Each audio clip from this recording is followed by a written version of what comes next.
Tamam. Ne denk geliyorsa. Şimdi biri altı, biri üstü. Tamam. Sıkıntı yok.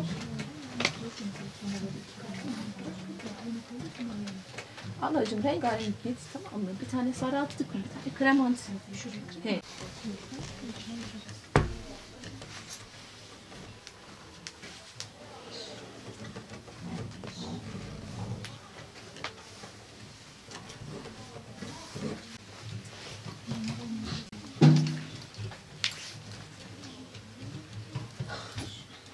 Kilim kursu bizim 2 yıldır Tuşba Belediye bünyesinde çalışıyoruz. Aynı zamanda kurslarımız İşkur destekli.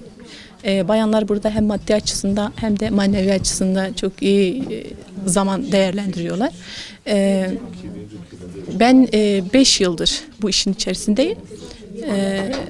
Çok güzel bir eğitim veriyoruz. Tabii desenlerimiz Van yöresine aittir. Kilimlerimiz tamamen kirman ipinden oluşmakta. Kök boya, bir de kirman ipi, kök boya, Van evlerine hani Van evleri tarihi Van evleri biliyorsunuz. Tarihi yaşatmak adına olduğu için kilim de aynı zamanda kültürümüzün devamı için yaşatmak adına açmışız.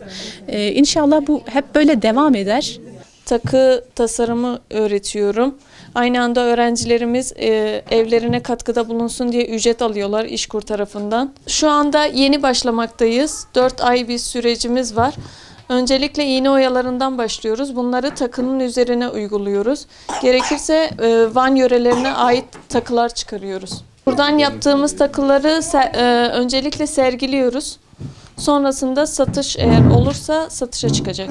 Van evlerinde hem daha etkili olduğunu düşünüyorum. Çünkü atmosferin bayağı etkilediğini ya da bunların nasıl söylesem daha etkili çalışmasına sebep olduğunu söyleyebilirim. Çünkü Van evleri daha bir eski tarihe götürüyor ve eski takılar çıkarabiliyor.